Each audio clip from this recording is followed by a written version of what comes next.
oh zarin hian tap chak zol atang kan thian dunin ok thian pa hi eke ania hei thing pui sen nen kan on zai do na te ro lai di zong kan zai na se theil du ga hu neng moti atang khan hei kan zai dun lo na karin mu lo na te lo rei ta em em zanin chu tap chak zol atang o sol thim lungai thak din zai kan on vor do na ni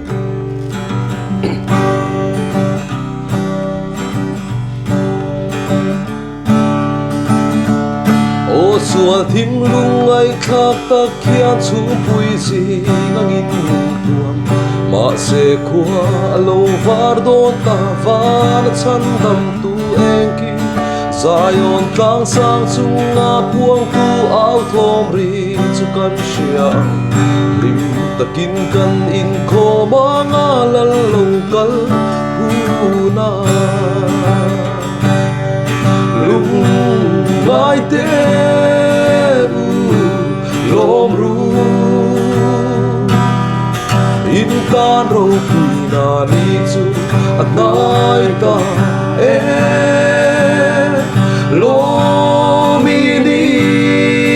sa yang u kan lal ber kan chua lo kal do ne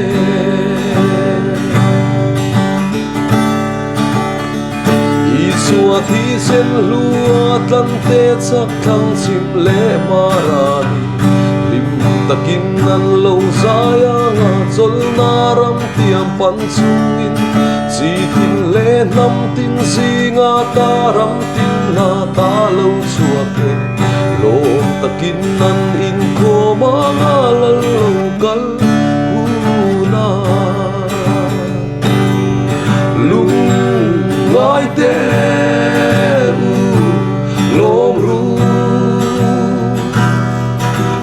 tan ro pui na ni chu anai ta lo mi ni sa yang bu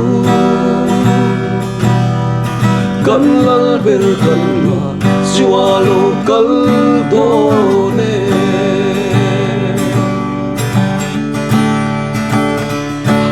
chu na za na ngap tu te aman min laron shuayang bang lovin narom ibolang karangu nam te mangin he ko fe sual thim singa hian kan kon va ichi ang tu tin him ta bin kan zai thei ang lal lo kal ura lung ngai te lom ru in tan ro pui na ni chu anai ta lo mi ni sa yang ru kan lal ber kan va chua lo kal do ne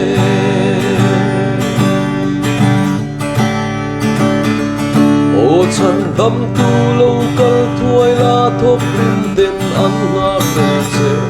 in ti ka nge kan bu ang che I van ram ko pui en ne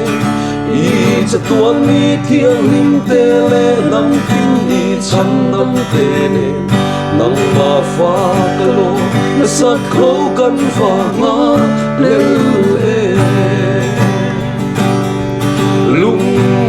ngai te lom ru in tan ro pui na ni chu anai ta lo mi ni sa yang ru kan lal ber kan ha chua lo kal do ne